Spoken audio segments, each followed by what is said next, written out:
Hey, faithful listener. Thanks for tuning in to the P40 Ministries Daily Podcast. This podcast is dedicated to helping you grow spiritually so you can grow personally. Let's grow together by building a consistent Bible reading routine. This is Jen, your host, and today we will be discussing the book of Exodus.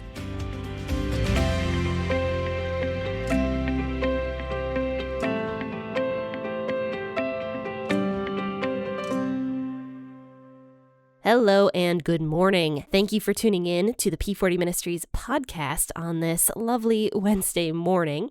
And I hope you guys are all ready to read the Bible this morning. We are going to be reading Exodus chapter 4, verses 1 through 17.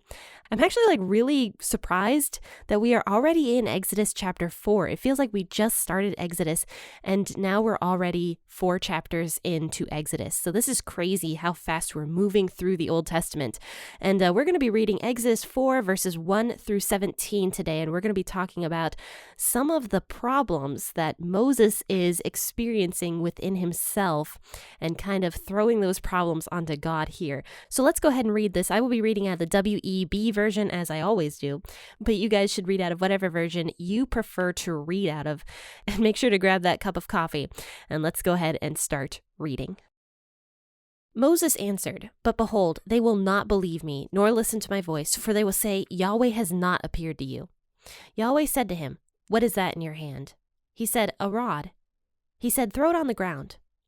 He threw it on the ground, and it became a snake, and Moses ran away from it. Yahweh said to Moses, "Stretch out your hand and take it by the tail." He stretched out his hand, and he took hold of it, and it became a rod in his hand. This is so that they may believe that Yahweh, the God of their fathers, the God of Abraham, the God of Isaac, and the God of Jacob, has appeared to you. Yahweh said furthermore to him, "Now put your hand inside your cloak." He put his hand inside his cloak, and when he took it out, behold, his hand was leprous, as white as snow. He said, "Put your hand inside your cloak again." He put his hand inside his cloak again, and when he took it out of the cloak, behold, it had turned again as his other flesh. It will happen that if they don't believe you or listen to the voice of the first sign, that they will believe the voice of the latter sign. It will happen if they will not believe even these 2 signs or listen to your voice, that you shall take the water out of the river and pour it on the dry land. The water which you take out of the river will become blood on the dry land. Moses said to Yahweh, "O Lord, I am not eloquent, neither before now, nor since you have spoken to your servant, for I am slow of speech and slow of tongue." Yahweh said to him, "Who made man's mouth? Or who makes one mute or deaf or seeing or blind? Isn't it I, Yahweh? Now therefore go, and I will be with your mouth, and teach you what you shall speak." Moses said, "O Lord, please send someone else." Yahweh's anger burned against Moses, and he said, "What about Aaron, your brother, the Levite? I know that he can speak well. Also, behold, he is coming out to meet you, and when he sees you, he will be glad in his heart.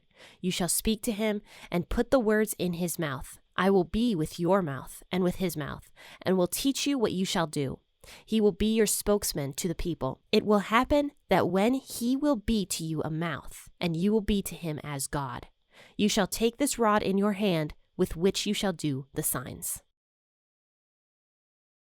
So as you can see from what we read, Moses is having a lot of issues here with everything God is saying to him, and he kind of doesn't want to do what God is asking him to do. He's making a ton of excuses. So the first excuse he makes here in verse 1, and by the way, if you haven't listened to the other Exodus episodes, I definitely recommend going back and listening to those. I'm not going to really do a recap for this episode, just to throw it out there. But anyway, the first excuse Moses makes to God here in verse 1 is that Moses is afraid that the people of Israel will not believe that Yahweh actually appeared to Moses. Moses is scared that the people are going to be like, "Yeah, right, God didn't appear to you. You're just making all this up. You're a crazy person." So Moses is all scared. And so he says to God in verse 1, he says, "They're not going to believe me. They're not going to listen to me. They're going to say that Yahweh did not appear to you." And so God answers Moses. And by the way, this is a very interesting statement that Moses says here, because we talked briefly in Exodus chapter 3 about how God said directly to Moses that the people, the Israelites, would actually listen to Moses. So the fact that Moses is scared that the people aren't going to listen to him is actually because Moses is unbelieving of God himself. Moses is not believing that what God is saying is actually fact, and this is going to happen, and that God has the best plan for Moses and for the Israelites. And so Moses is making all these excuses, and this first excuse is the fact that he truly believes that God is not telling the truth or something like that. He is questioning God, basically. So he says, the people aren't going to listen to me, when God, in the last chapter, did say to Moses, the people will actually listen to you. The Israelites will listen to you. So Moses is like, no, they won't. The Israelites aren't going to listen to me. You're wrong, God. So what do I do when they don't listen to me? So God points to Moses's hand, or well, I don't know if he points to it, but he calls attention to Moses's hand in verse 2.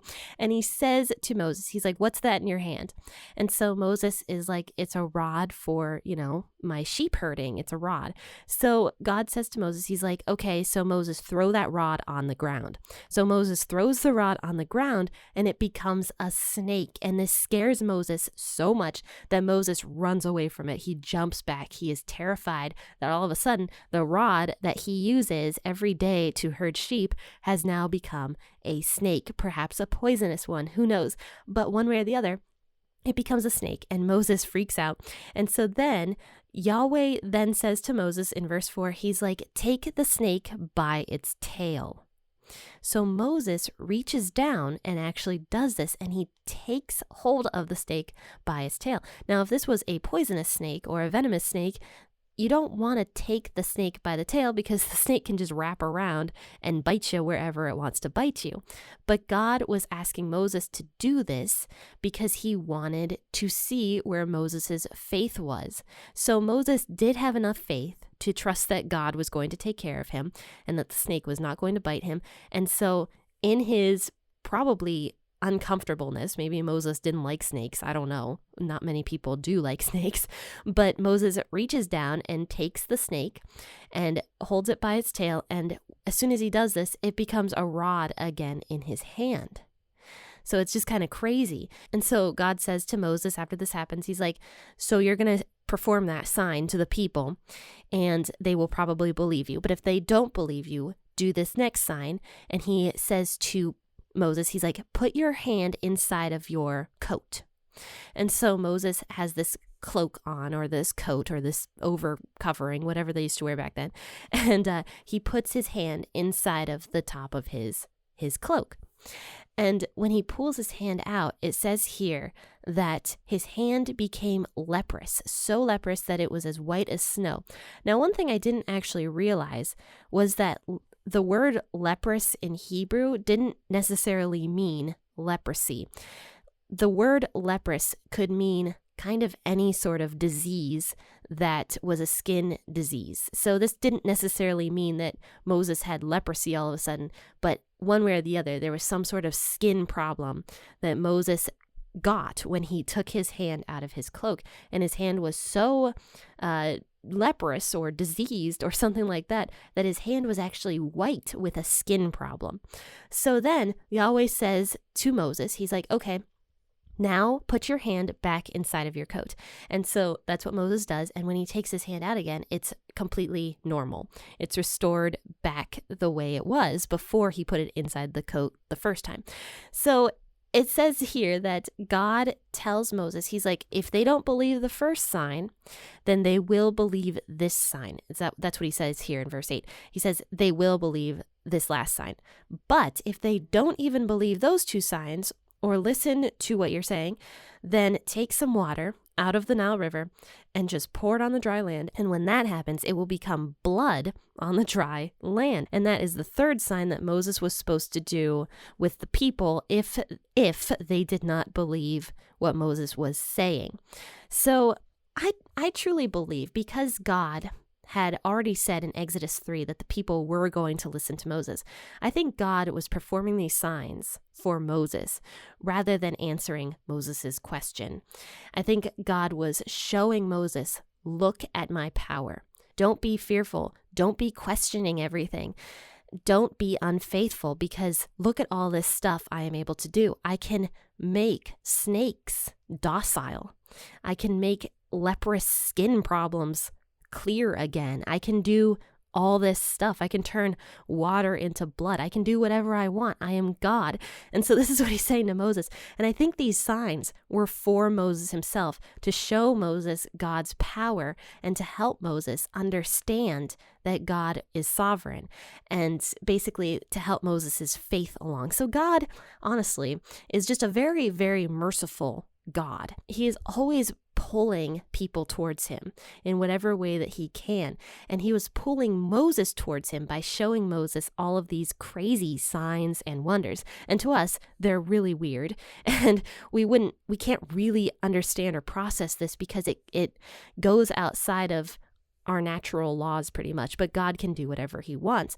And so the fact that he is showing Moses all of these crazy signs that are impossible, like water cannot be turned into blood. No matter how much we try, we cannot make water into blood. And so basically, God is showing all these signs to Moses and is just showing Moses his power, because he wanted Moses to be faithful. He wanted Moses to draw near to God and all of that stuff. So after this happens, Moses says to God, he's like, I'm not eloquent. I have a speech impediment. I am not good at speaking. He's like, so how am I supposed to lead these people away from Egypt if I can't even speak? How am I supposed to do this?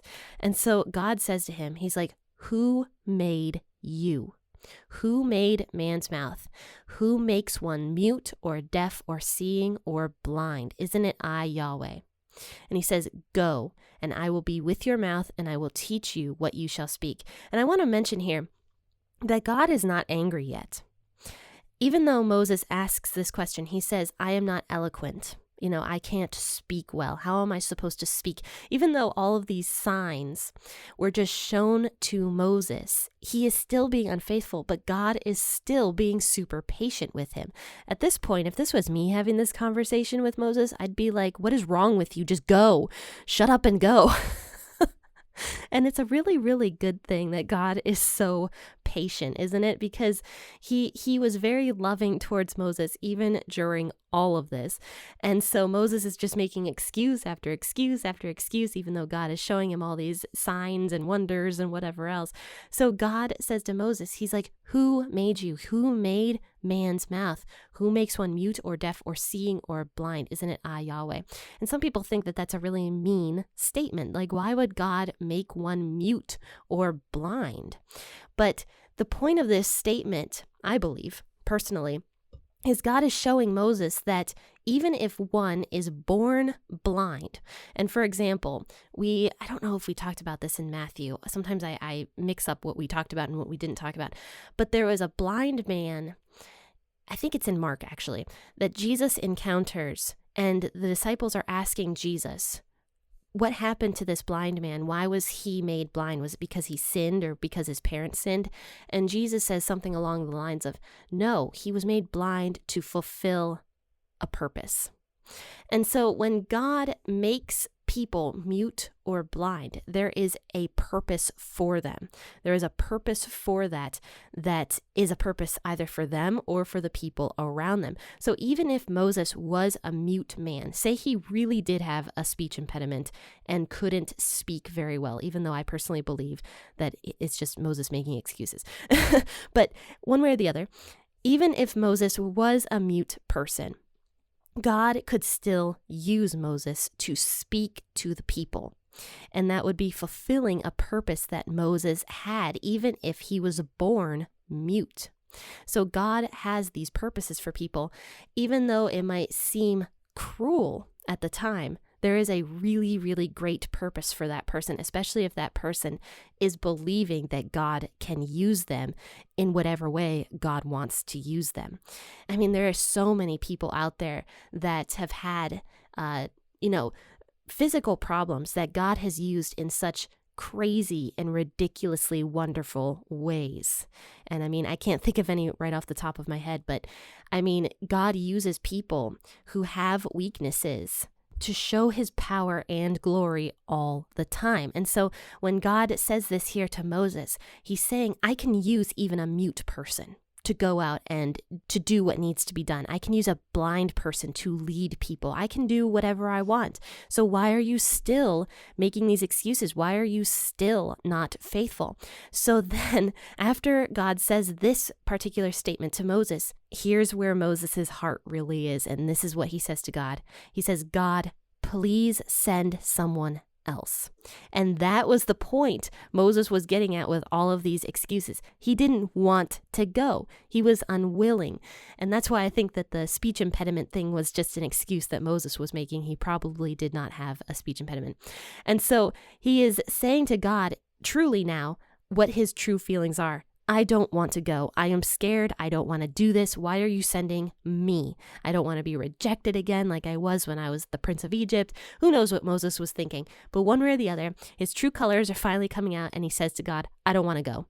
And so it says here, finally, at this point, Yahweh's anger burned against Moses. In other words, God got mad. He was upset that Moses finally is revealing his true colors, and Moses truly just does not want to go, even though God knows that Moses is the perfect person to lead the Israelites out of Egypt. But God is still so merciful at this point. And he says to Moses, he's like, what about Aaron, your brother? He says, you know what? If you are going to be unfaithful like this, I will give you somebody to help you. And he says, I'm going to give you Aaron, your brother, who is very eloquent and very charming. And so this is what God is saying to Moses. He says, I'm going to give you Aaron, and he's going to be your spokesperson. Your words are going to be the words of God, of me, and then Aaron will be the spokesperson to the people. So he's going to help you, but Aaron is not going to have any speech from me, pretty much. I am going to speak to you, and you're going to speak to Aaron what the people need to hear, basically. And I should mention here that even though God was being merciful to Moses, this was, in all honesty, not the best thing for Moses. Moses was so unfaithful that he would have rather had Aaron do the work for him so that he didn't get rejected again, or I don't know exactly what Moses was thinking, but he wanted Aaron with him, and this ended up being a really kind of bad thing for Moses, even though Moses kind of insisted upon God doing this. Aaron ended up being so much trouble for Moses. I think Aaron was trying to start a coup against Moses at one point. He also had the golden calf thing happen. That was all Aaron, and just all sorts of other things happened. And Aaron's sons were a lot of trouble, and just it ended up being a problem for Moses. And it was because of Moses's unfaithfulness when God was calling him that this ended up happening, and Aaron became this big old ball of trouble for Moses. So we'll talk more about this chapter on Friday. So join me then at 6 a.m. to discuss the rest of this chapter, and we will be finished with Exodus chapter 4 at that point. So friends and faithful listeners, also join me tomorrow at 6 a.m. for an episode out of Matthew. We will be finishing up, I think, Matthew 25 and discussing that tomorrow morning at 6 a.m. So join me then. And also, friends and faithful listeners, my Bible study is complete and published. So I will drop a link to that, and you can take a look at that at Barnes & Noble and on Amazon. So I'll drop a link to that in the bio of this podcast episode. But friends and faithful listeners, thank you so much for tuning in. Once again, have a wonderful rest of your day. Happy listening, and God bless.